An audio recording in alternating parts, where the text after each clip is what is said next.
Welcome, everybody. My name is Debbie Barnett, and tonight we have the pleasure of welcoming the vibrant and passionate Stacy Budkowski, a dedicated Mahjong instructor who shares her love of the game with students. In essence, Stacy doesn't teach Mahjong, she lives and breathes it, infusing her lessons with enthusiasm and a touch of her wonderful personality. And I mean that. Join us as we delve into Stacy's journey through the world of Mahjong and discover what makes her teaching style so special. Prepare to be inspired and enlightened by this remarkable educator. Stacy, welcome to Expert Connect. Thank you, Debbie. I'm so happy to be here tonight. It's very exciting. Yes, it is. It is.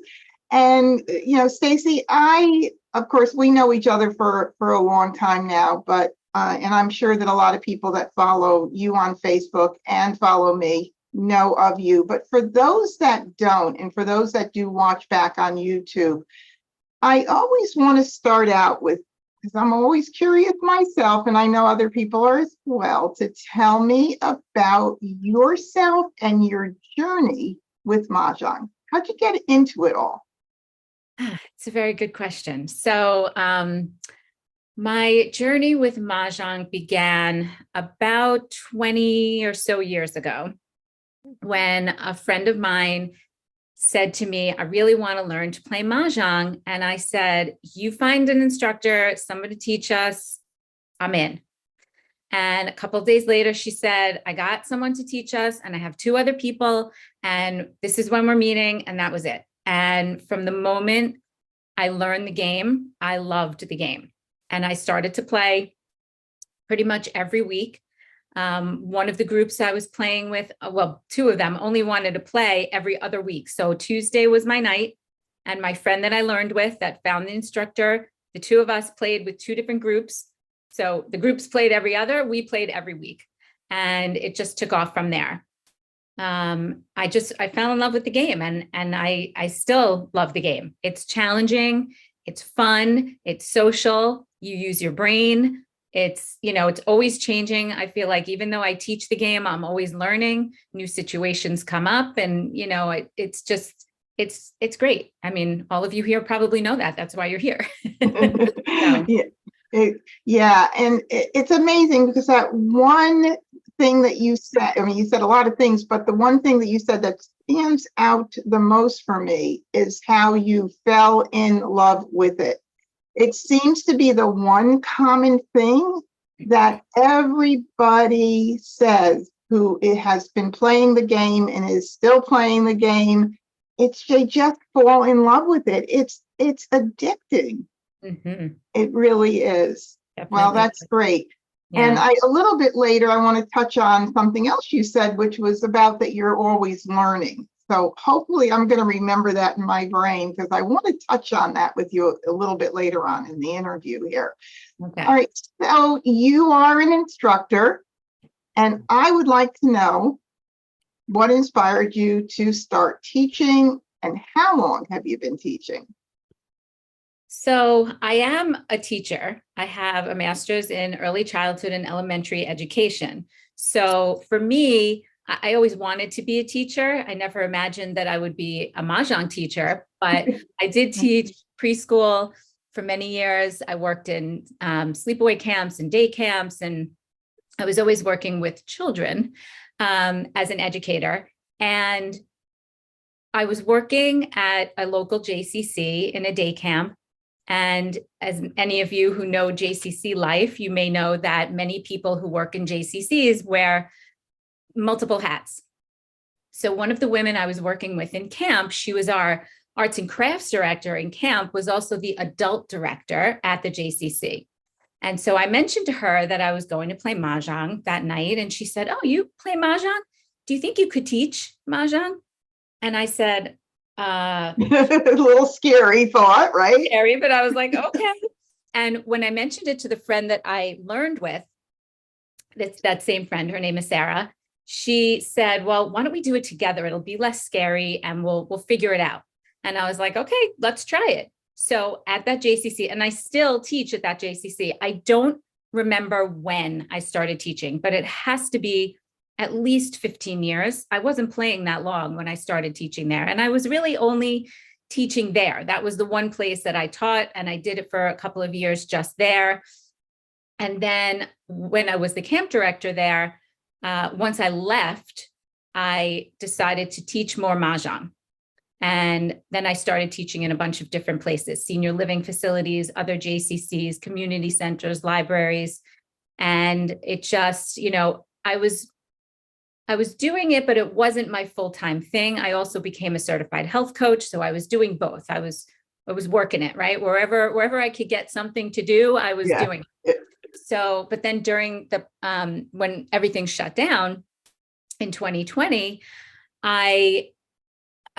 nobody wanted a health coach, which was very strange to me. Everybody was cooking at home. You couldn't go out. You had all this time on your hands to get healthy and, cook healthy meals and exercise, and nobody wanted a health coach. Everybody wanted to learn Mahjong. And I connected with you, Debbie, which was great. And we connected in about April, I think, of 2020, and you weren't quite ready to take on teachers yet for your virtual teaching platform. And we kept in touch. And in July of 2020, that's when things really heated up for us in the virtual world. Exactly. And we became fast friends and have been ever since. And I have to honestly say, I'm going to lead into my next question, of course, which is going to be the differences between the online and in-person world, which I want you to share. But I honestly have to say, it has been a pleasure working with you. Same for me. It really has been. And, I need a lot more instructors like you.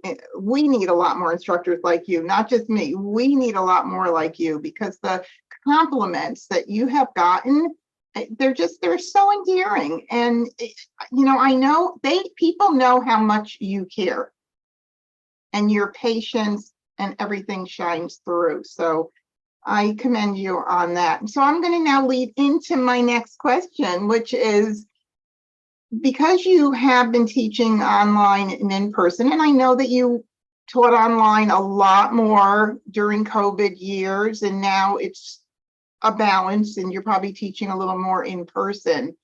Tell us a little bit about the difference between the two situations. I mean, totally different experiences.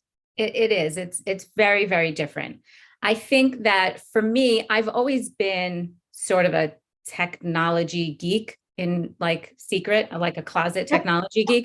But and that's why when you were working on this on your site and we were trying to figure things out, I'm like, I'm going to figure this out. I'll let you know.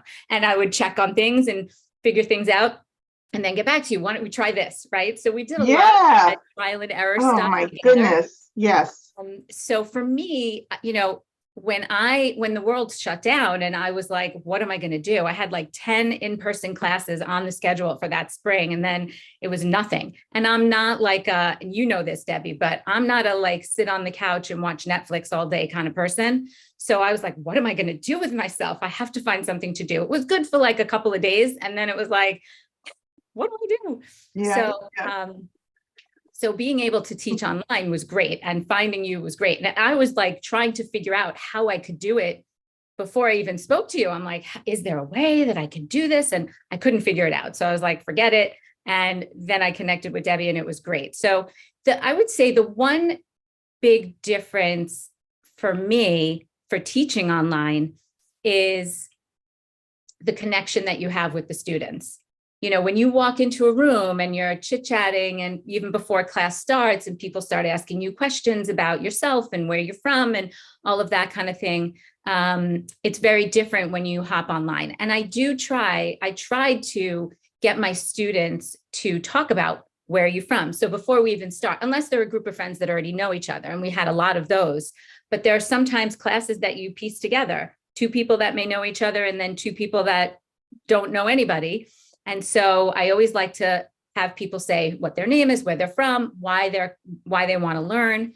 I do that in person. If it's a smaller group, I do that in person as well. And really, in terms of the game itself, teaching online is not very different from teaching in person, because the way that the classroom, the virtual classroom is set up, I could see everybody's hand, and it's almost simulating like me walking around the table, looking over everybody's shoulder, but I'm sitting in my, in my chair, and I'm just clicking my mouse. So in terms of a teaching, it's not that different for me. I think the learning experience is just slightly different, obviously, because you're using tiles, and there are some nuances with tiles that you don't get online, and vice versa. So I really enjoy doing both. And once things started to open up more, and I was doing a lot more in-person classes, I actually came to appreciate a virtual class where I could just walk down my stairs to my basement classroom. Your virtual classroom. Right. And just be home in my slippers and not have to drive, 20 minutes there and 20 minutes home, and just be home. And then when I was done, I was home already. So I came to appreciate an online class a little bit more than the traveling and constantly being in my car. But I think both are a great learning experience. And, I taught a lot of people to play. And when they were ready to play in person, I gave them some tips for playing in person, making the transition from online to in person. So I think that. Wow, that's excellent, actually, that you do that. Yeah, it's very important because there are definite differences. The computer does a lot of actions for the players, and they have to start learning how to do an in-person joker exchange, for instance, and several other things. But like you said, the game itself and learning it and learning the card and the hands and most of the concepts are all very similar. Mm-hmm. Yeah. Well, I know you've taught a whole lot of people on my online platform. That's a definite. I have to say, lots and lots of students. Oh my goodness. And I'm still going. I have a new class forming, so that's a good thing. And I have one that's finishing this week. But do you have any openings for any beginners or intermediates? I have a huge list right now, people waiting. Oh, well, we can talk about that. Let's please do that, because I know you don't often have openings, and I forget sometimes to reach out to you. So I definitely have to connect with you on that level. And okay, so my next question is, are there any common challenges or misconceptions that your students often face when learning Mahjong? I think challenges come in the very beginning. Learning the card is huge. And whether I teach in person or virtually, I always encourage people to play and practice online so they can get more familiar with the card. I think every instructor and every player would agree that knowing the card is huge to being a good player. Thumbs up for that. It's paramount. And I think in the very beginning, and it happens mostly with beginners, that with most beginners, I would say, that the colors on the card confuse people.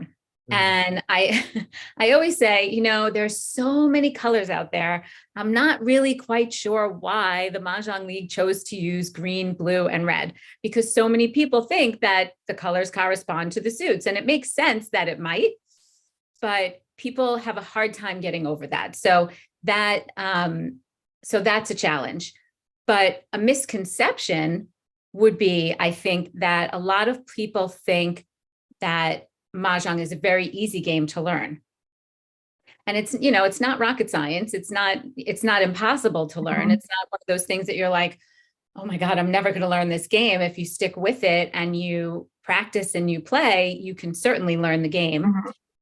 But a lot of people think it's very easy to learn. And once they sit down and they actually take that first lesson, they're like, whoa, I have to give my friends that play a little more credit, because I didn't think they were this smart, or I didn't think this game was so complicated, and they play all the time. And so I think that's a common misconception, that the game is a very easy game to learn and play, when it's not. There's a lot of nuances and complicated things to memorize and learn. And, like most things, learning by doing and learning by repetition is important in this game, as you know. So I think that yeah, that's it. Yeah, those are great points. And I know we all have different approaches to Mahjong, and certainly this is all about you and not about my approaches. But one thing I always start with before I even begin lessons is to tell my students to keep an open mind and stay positive.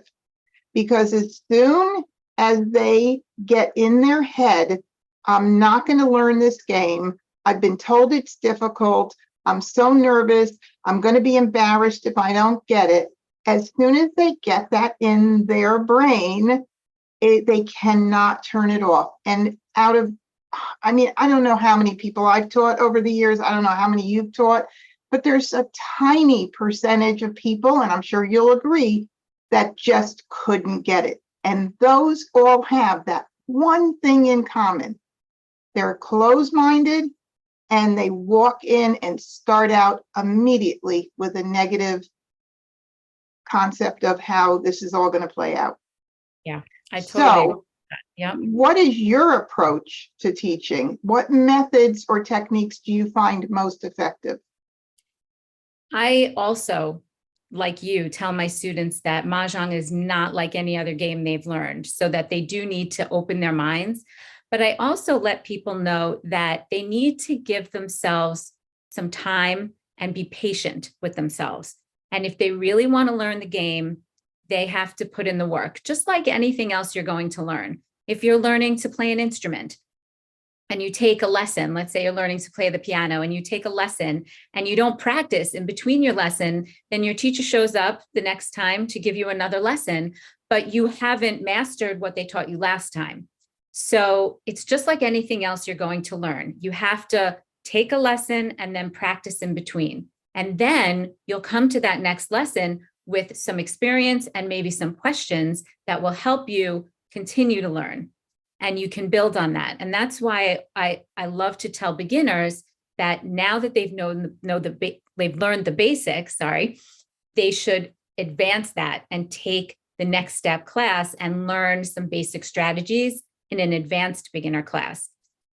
But I also encourage them to play and practice in between. I always tell my students that I can see the difference between the people who do practice and the people who don't. And I see the people who do practice make bigger strides and learn quicker than the people who don't practice and play online. And there are so many great websites out there to play and practice on by yourself or with a friend that knows how to play, and a friend can give you some tips if they already play. They may not want to play with you in person because advanced players don't typically like to play with beginners, but they might take some time and sit with you and help you.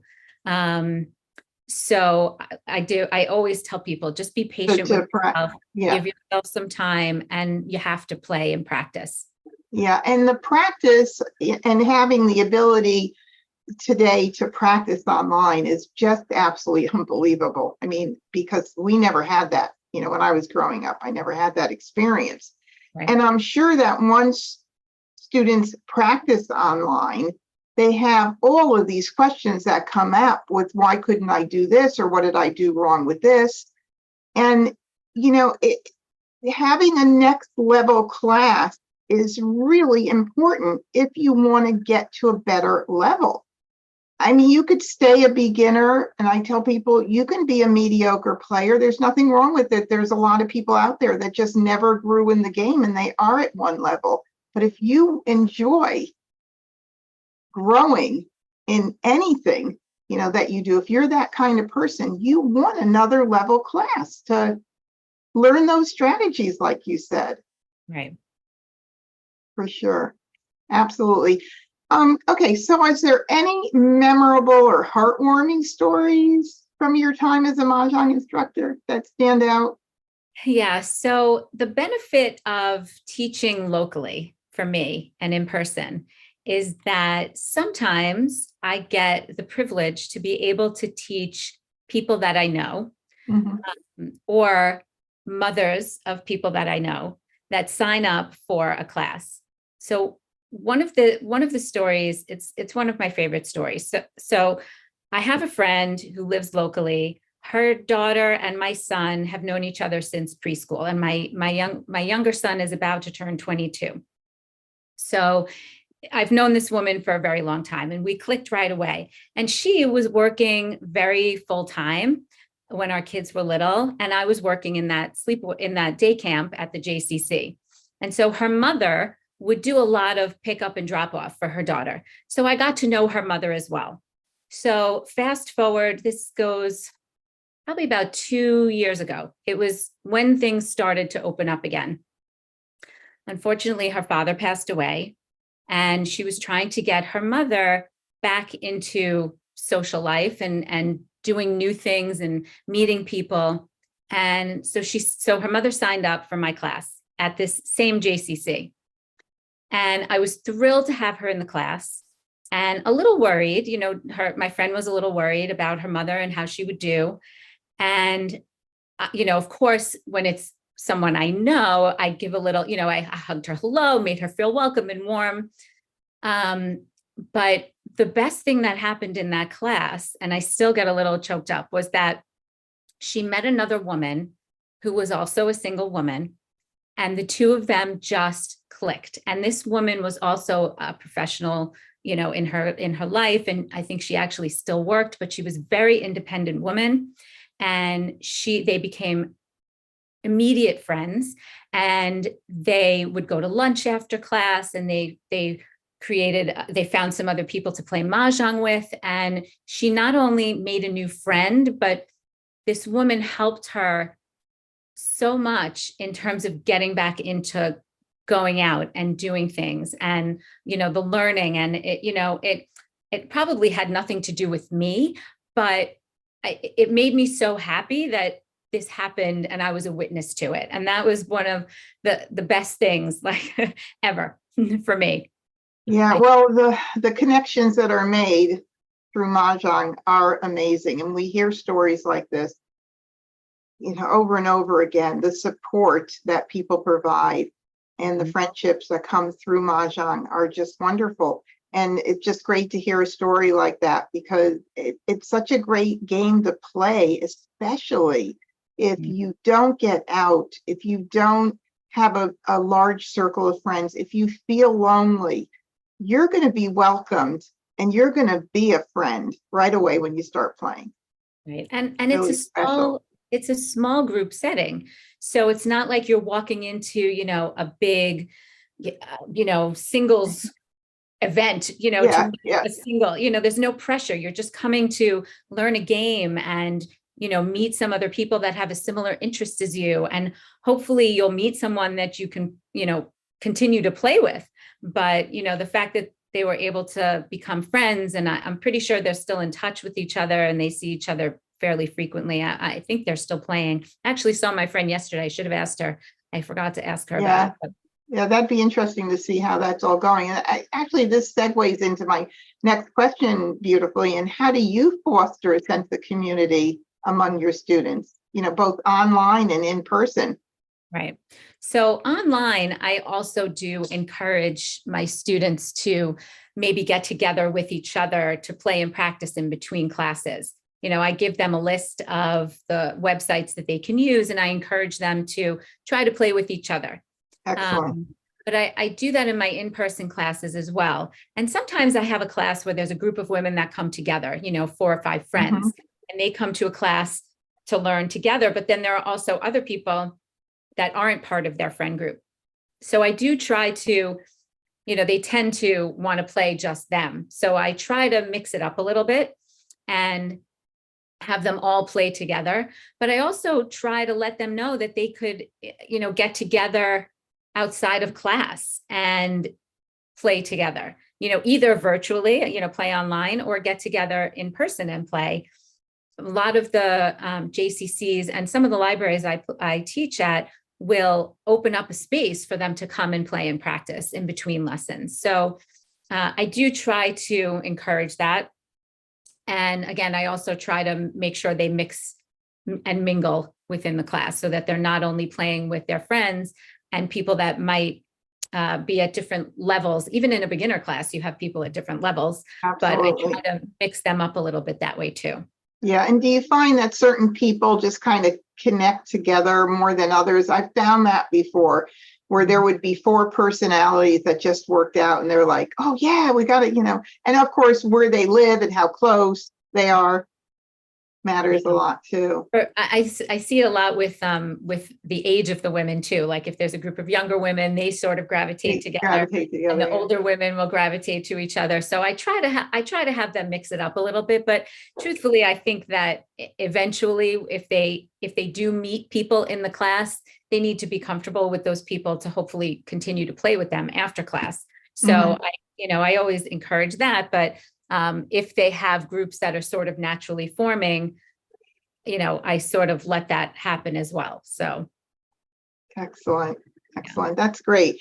They do need a little bit of help getting it together after. And I think that's sometimes one of their concerns. Well, once I learn, how am I going to connect with others to continue playing after? That's great. And again, the online world has really opened up so much possibility with that, and all the wonderful platforms out there that are available. And okay, so with Mahjong, I personally have noticed a lot of changes throughout the years. What have you noticed? Have you noticed any emerging trends or changes in the community or in the way the game is played today? I think the game has pretty much stayed consistent over the years that I've been playing. I think what's changed is how people in the Mahjong community are connecting. So way back, 20 years ago, when I first learned to play, there wasn't really Facebook and there wasn't YouTube, and there weren't all of these amazing ways for Mahjong players all over the country and all over the world to connect with each other. So that's been a big change over the years that I've been playing. And especially since I've been teaching, when I first learned, I knew there was like a Mahjong community out there, but again, it wasn't as far reaching. And over the years, it's become much more in depth. And when Facebook first came out and I found out about all these Mahjong Facebook groups, and as the years go by, there are more and more and more, and there's so much to learn from them also, which is great. And people are amazed when I tell them, you don't know about this Mahjong world until you know, right? You don't know until you know. Exactly. So I tell people they should explore that. And I tell them it's a great forum to ask questions. I always make myself available to my students, but I also let them know that if they have a question, they can look it up in one of the Facebook groups. But I always caution them to make sure that the answer is coming from a trusted and knowledgeable source, because there are a lot of misconceptions out there and table rules that people answer questions about with those table rules, but those aren't really the National Mahjong League rules. And I'm a strict rule adherer when I teach and when I play. That's good to know.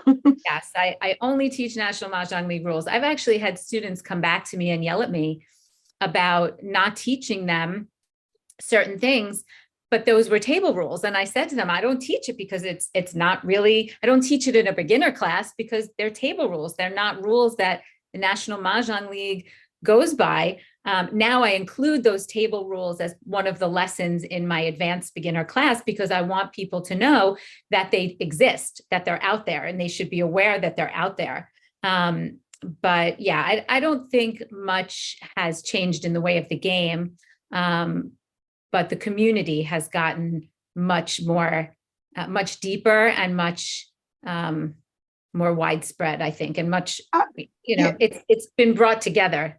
Yeah. What about age difference? Do you see it going toward, younger people? I tend to see, I think I'm seeing more younger people getting involved in, businesses, like they're, excuse me, like, the Mahjong line. And there's another new company that I think is going to be fabulous, My Fair Mahjong.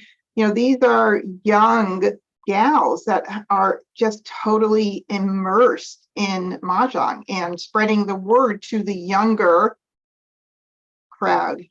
Yeah. So in terms of teaching, I've always had a good mix of ages. Nice. Private lessons and evening classes usually tend towards the younger set. And the daytime classes and daytime lessons are usually older, maybe retired professional women, or just, women that are around during the day and don't have to go to carpool pickup at school. But,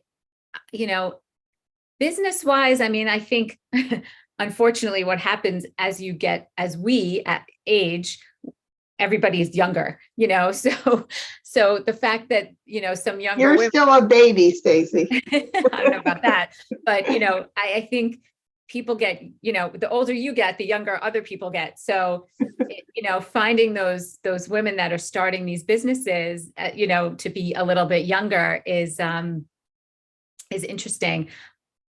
But I feel like women of all ages and men of all ages have been, it's been pretty consistent in terms of who's learning the game. Yeah, that's cool. I mean, I learned in my, I'm not young, and I learned in my 20s, and then I taught all my friends in my 20s. So I think there's always been a mix, but it just seems like there's more and more. I mean, if you look at the pie charts of the demographics that are created through Facebook or YouTube, they're so heavy 65 and over still. Really quite interesting. But it's growing. That other population is making its way. Yeah. So again, I think it's those retirees, they're looking for something to do once they stop working. And so have time to put in to learn and to play. So, it's something you can take wherever you go. So if you know how to play and you move someplace new, all you have to do is hop on a local Facebook group or into one of the Mahjong Facebook groups and say, hey, I'm looking for a game. and you'll find somebody somewhere, right? Instant new friends. Yep. It's so true. So true. So for anybody listening that wants to become a skilled player, what advice would you have for them? So the best advice I have in terms of becoming a skilled player is a couple of things. So one would be just keep playing. Give yourself the space to make mistakes, because that's how we learn, right? We learn from experience. And if you make a mistake, you learn from it, right? So you figure out, what did I do wrong? How can I have done this better? And you learn from that. That's one thing. The other thing is that I would always recommend taking a class, right? So people who, sports, right, who play sports, baseball, football, basketball, tennis, everybody has a coach. Like Coco Gauff won the women's, US Open yesterday, and she has like a team of coaches that work with her. She won the US Open, but she still has coaches. She's not going to never be coached, because there's always something that you can tweak or learn about the game, whatever your game is, even if you're the best in the world. And she beat the now number one women's player in the world. I don't remember her name, but she, they announced it last night. Coco won the Open, and this other woman became the number one player in the world, but she didn't win the Open. So, there's, with anything that you're learning and anything that you play, there's always something to learn and some way to grow in what you're doing. So I would always encourage people to either take a class or, buy a book and learn something new about what you're doing, because someone always has a different strategy or a different point of view. So learning from different people is good too. When I have beginners that are learning, I tell them, if you have friends that play, go and watch them play, because you can learn something by watching other people play and their thought process throughout the game. So don't ever stop learning about the game, because then you're going to, you stagnate and you won't advance yourself and you won't advance your game. So, well, remember earlier I said, I hope I remember to mention something, and this was exactly when I wanted to do that. I agree with you so much. And it's frustrating sometimes to hear somebody who has been playing the game forever to say, I don't need classes. I don't need to go to a workshop. I've been playing for 25 years. I know it all. But I have to say one thing, running events and watching the way people play is answer enough to me that there are so many players, including the ones that have been playing for 25, 30, 40 years, that have something to learn. Unfortunately, their mind is set and they don't even appreciate somebody else saying, you know, if you did this or you did this or you changed the way you do this, but they're not open to it. And I just wish more people would realize that, because, and I'm sure you can agree, Absolutely. the people that I give strategy classes to that are wonderful players, and normally the advanced strategy classes I teach are from advanced players. I hear one after another, I never thought of that. Oh my God, I can't believe it. It has changed my game, the way I play, how often I win. But, you know, I don't know if you find the same situation. I definitely do. And, there are some times that I'm learning new things. Yes. When I attended Mahjong last year, I sat in on a few sessions from other instructors, Michelle and you, and I was like, oh, that's interesting. Like, again, it's different people's perspectives and you learn from their experience playing. So the minute you stop learning, you're not going to advance anything. So you have to just keep, and that's with anything, not just Mahjong, with anything and everything. So, you want to just keep learning. Yeah. And I know that you, what was I going to ask you? I just had a thought here and I was going to ask you. Okay. So I guess I can go into this as far as we're talking about strategies and teaching, but I lost my train of thought for a second. It'll come back. It did come back. It did come back. So you teach a lot of hours, and I'm always so curious to know how somebody that teaches as much as you do balances your life. You are a mom, you are a wife, and you have one of the busiest. There were times where we would have a quick text or something, and you would tell me, I'm teaching 4 classes today. I can't, chat today. I can talk tomorrow, but I have 3 classes tomorrow. I could teach in between. How do you do it, Stacy? Are you like a superwoman? It's definitely a challenge. Over the years, I have set some boundaries and rules for myself, because obviously when you run yourself too ragged and you spread yourself too thin, you can't do anything well. So I try to set some boundaries for myself. I try as hard as I can not to teach on weekends. Once in a while, I'll have a group that in New York City. I live in northern New Jersey, like 20 miles from Midtown Manhattan. But anyone who knows New York, even though it's 20 miles, it could take me an hour and a half to get there. So, so if someone from Manhattan wants a lesson, and a weekend is definitely the best time to do it, because I don't have gaps of like 4 or 5 hours during the week to drive into the city. But I try to give myself some guidelines in terms of when can I work and when can I work.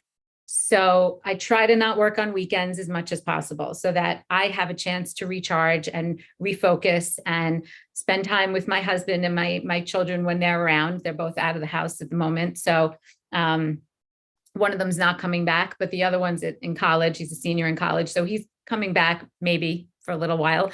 But I also try not to work too many nights during the week. And my husband hasn't, he plays baseball and he does other things as well. So if I know he won't be home on a particular night, in general, he plays baseball on Thursday nights. So that's a night that I will opt to be out also teaching a class, because I know he's not home. So I try to coordinate my schedule so that the nights he's home, I could be home too. I try not to work too many nights. It's definitely a challenge. In terms of figuring it all out. But over the years, I think I've tweaked it a little and again, given myself some rules and boundaries so that A, I don't burn out, and B, my family doesn't disown me or not know who I am when I walk through the door.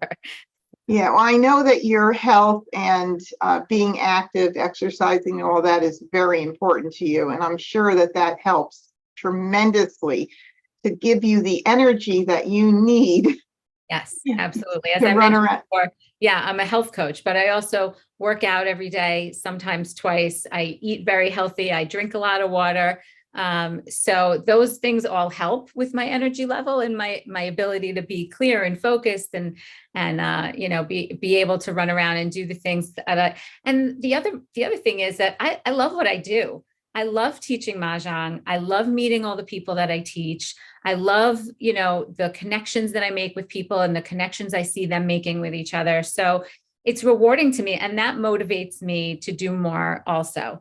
But again, I have limits, so I don't Yeah, want to burn out. yeah. Well, you seem to be very good at balancing, doing that balancing act. That's for sure. Thank you. Yeah, I admire that. Any future goals and aspirations as a Mahjong instructor and player?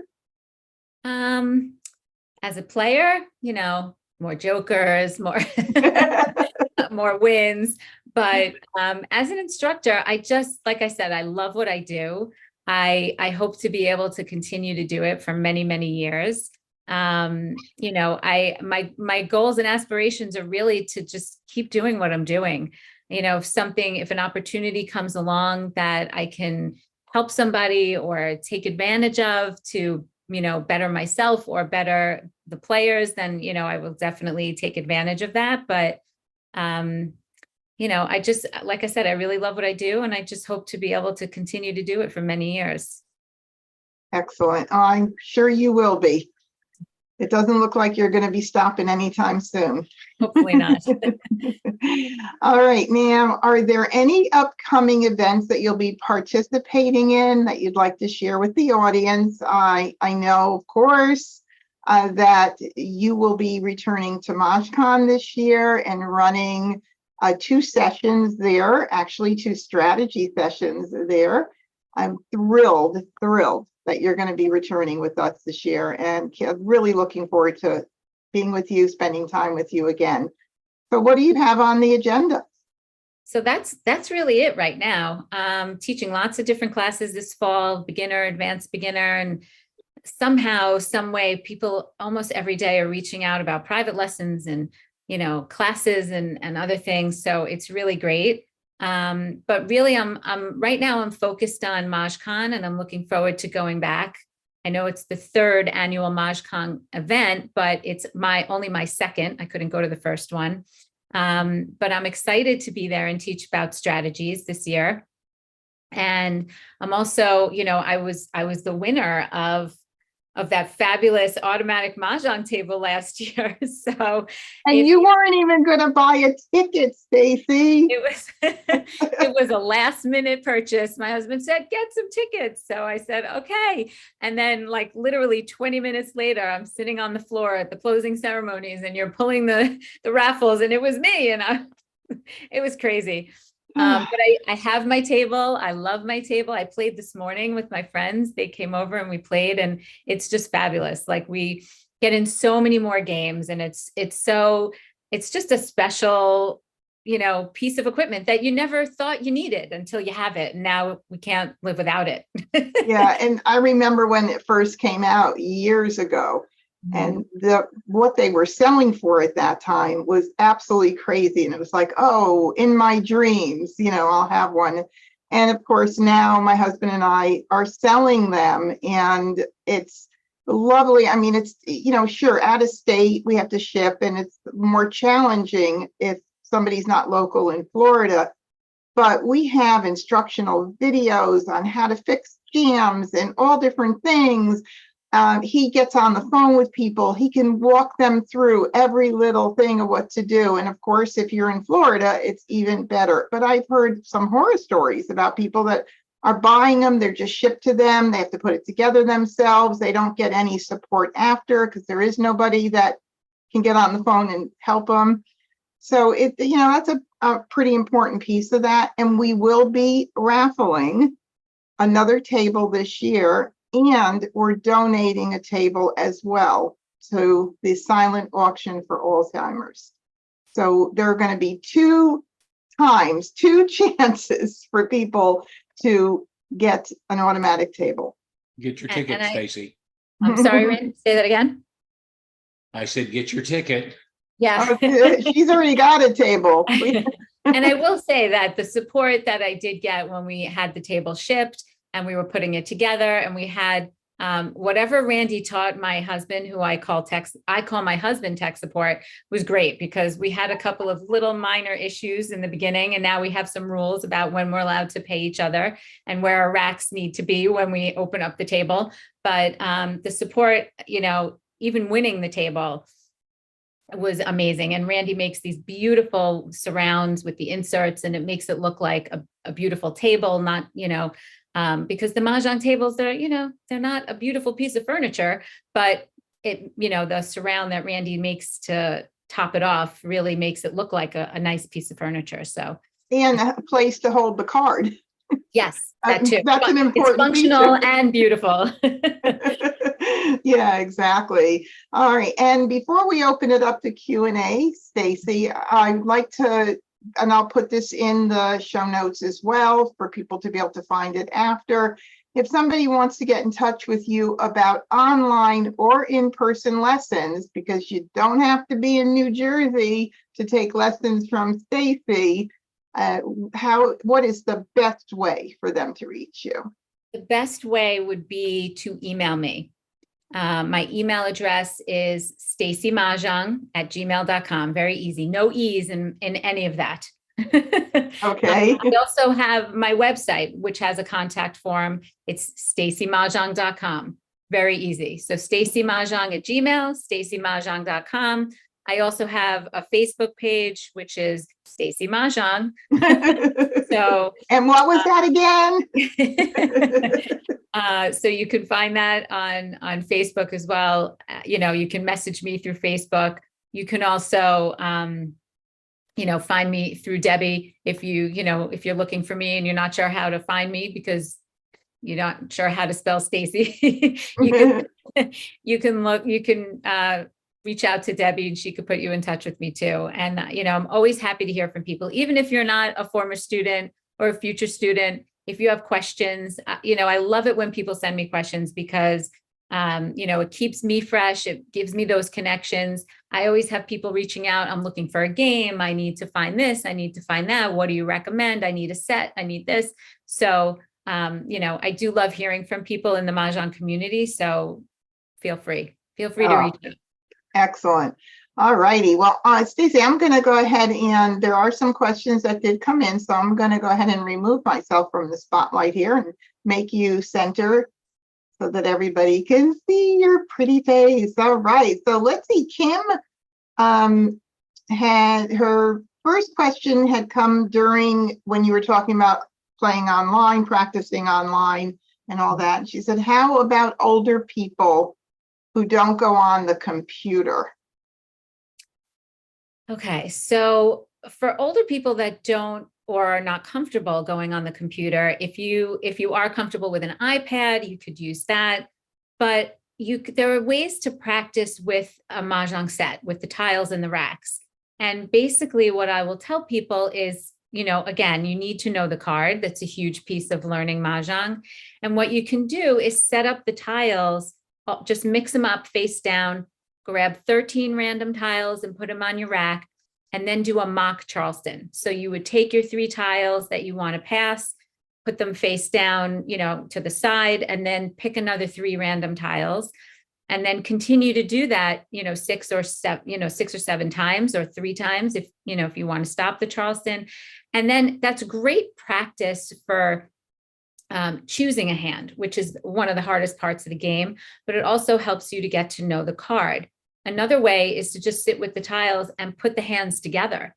Just, have them all face up and just go through each hand on the card in different ways. If you have a set, you have 4 different racks. So you could set up the same hand multiple with different ways with the different suits and lay it all out. And that helps you to learn the card. But so there are ways to do it if you're not comfortable on, in the virtual world. Yeah, and I know that you have assisted when people have been learning online at my school platform. You have assisted many people that were really shy about getting on and learning virtually. And I know that you've had a world of patience with some of the older people. And do you find that when they do get it and it's so rewarding to them because they can't believe that they do it? And I've had people, some of them they get excited like little kids. Yes, they do. It's very exciting. And, when there are sometimes people who are afraid to get on in a classroom situation virtually. And what I would say to them is I would get on with them ahead of time. And so if you're uncomfortable with the computer and playing online, I do virtual lessons one-on-one. You pick the platform. If it's just the two of us, we can look at all the different websites and you can use the one that you like. And, I can walk you through how to use those websites so that you pick the one, we can pick one and focus on that one. But I've had people, even people that live locally that have taken classes and want to play online and they're not sure how to work the websites, even though they're not 100% comfortable online, but they're not, totally, I don't have a computer. So I've had people, I've done one-on-one in-person lessons, but also virtual to just show them how does this website work and what are the ins and outs and so forth. So if you know people that are afraid, but they have the equipment, there are definitely, ways to either ask a friend or contact me, and I'm happy to help, get you there and make you a little more comfortable. Oh, that's excellent. Excellent. And Kim wanted to know if you play in tournaments. I do play in tournaments.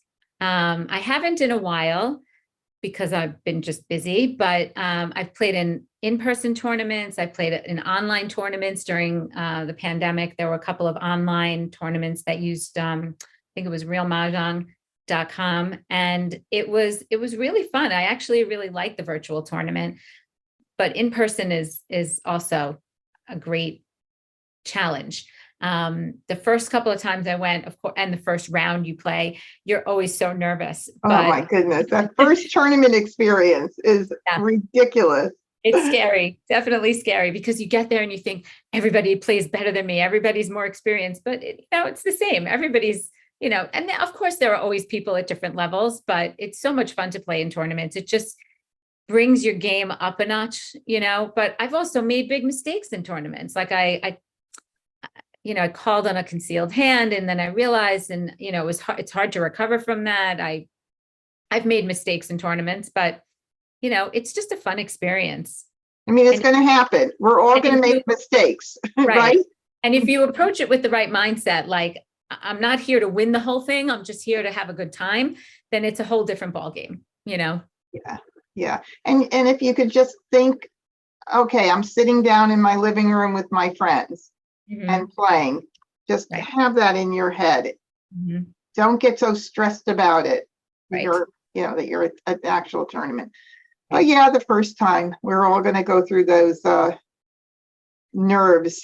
Yeah. I've also coached people who are thinking about playing in a tournament. They come to me like, what should I do? I've coached people through, given them some strategies, to consider and use in the tournament in terms of, your own mental preparedness, but also, how do you perform in a tournament? What's the etiquette? What's, all of that. So that's excellent. Yeah. Yeah. Good. All different ways to help everybody grow in whichever way they want to in this community. And what else? Let's see. Are there any other questions that on YouTube? Anybody want to ask Stacy any questions? And Kim said, see you at MahjCon. Oh, good. Yay. Yeah. So, and I do hope that anybody watching that has not explored coming to MahjCon, that you please visit mahjcon.com. It's mahjcon.com. and take a look at the ticketing. There are tickets, Thursday solo tickets, or combo Thursday and Friday tickets, and Friday tickets, solo tickets, although we're almost at the limit for the tournament seating. But we still have lots of social ticket space left, so please consider coming and meeting Stacy. And we've got some really great session leaders this year. I'm just really, really excited. It's really a great event, and it's such a great opportunity to meet the Mahjong community at large. Debbie has great vendors there, which are good to know about, and they have great merchandise, good quality merchandise. And it's just a way, a nice way to connect with other people with a similar interest. And you had people from all over the country there last year, and it was really fun. And I think there were 2 of my students that I taught virtually that were there. And it's so funny, like, you don't know how tall people are, how short people are, because you only see people from, head and shoulders, and that's it when you teach virtually. So it was just nice to meet people in person and that connection from the virtual world to, and even doing something like this, a Zoom, the Expert Connect and the skill building classes that Debbie does. If you see somebody that you recognize from online at MahJongg, it's just a nice, connection to make that in person, face to face. Yeah. And I do have to say, and I'm thrilled for anybody who is contributing to this wonderful community in any way, whether it's through events, through teaching, through the content that they provide on Facebook and YouTube. It's all absolutely amazing, and I commend everybody for that. And I do have to say that MahJongg, when it had its first year, was really was unique in the concept. They're the only get-togethers that there were, other than small level, personal get-togethers in home environments, were tournaments, whether they were small, medium, or big, happening locally or around the country. And so the concept of getting people together for different events has now evolved, and I will actually owe it a bit to MahJongg, because I think MahJongg was groundbreaking that way, in opening up other people to having events that offer multiple things throughout, and not just tournament, because not everybody just wants to go to a tournament. So a tournament also has a very different feel. It's not really a social event. It's not a learning event. You're there to compete. Yeah, and exactly. Not everybody is always so friendly, and not everybody wants to talk to you. But at MahJongg, it's more of a social kind of event. And yes, you're learning, and there is a tournament opportunity there, but it's, it's a friendly tournament. I think you bill it as a friendly tournament. And, absolutely. And it's, again, it's just more social. There's some time to chat with other people. There's social games, multiple times throughout the event. And it's really a nice way to connect with those other Mahjong people from around the country. Yeah, and also bringing fundraising to it is a very big part of my event. And, I was at an event not too long ago, and they talked about their nonprofit status and what they do. And I do want to just take a moment to say that I am a for-profit business. At this moment, I am a for-profit business. And I don't know if anybody or people realize what goes into creating an event the scale that MahJongg is. It's about 10 months worth of work to make it happen. And even if I made a little bit of money from the event, you're going to be talking about cents per hour if you were to figure it out. But a lot of people, the first thing they ask me when they hear about my event is, what's the fundraiser? And I'm not really sure how that all came about, because all the major tournaments that are out there are for profit. Yes, there are some companies that run tournaments that are nonprofit. There are some events that are held through synagogues and through other, nonprofit organizations. But I often wonder, why they connect that. But all I have to say is that, yes, I'm a for-profit business, but I give back. You know, Randy and I give back quite a bit to these fundraising efforts. We're very, very passionate about it. So this is, you know, certainly a give and take situation for us. And I just thought I'd mention that. And let's see, any other questions? Linda from YouTube said she doesn't have any questions, but she thoroughly enjoyed listening to you. Thank you very much, Linda. It's my So, pleasure to be here tonight. Thank you yeah. so much, all of you, for coming. Yeah, and I'm thrilled that you came tonight, Stacy. I'm really looking forward to seeing you, and I can't believe I could say next month. I know, I never thought that was like I would get to that point. Next month, I'll see you. Yeah, Yep. really excited. Thank you so much again for coming, and for everybody who's watching tonight. If you or you know anybody that's interested in showcasing what they do, an entrepreneur, an expert in any facet of the business, please share your story. You know, sometimes people say, oh, but I'm not an expert. Well, you can be an expert if you're passionate about something. You're an expert about your passion, or you're an expert at whatever it is that you pour into the community. So please do. And Donna gave a bunch of smiley faces. She's watching from YouTube as well, Donna Eschen. And yeah, so if you know anybody or have any interest, please do contact me. And we're going to call it a wrap for tonight. And I thank you again. Thank you, everybody, for listening in tonight. We'll see you soon. Thank you for having me, Debbie. This was really fun. Okay. Thank you, Stacy. Good night.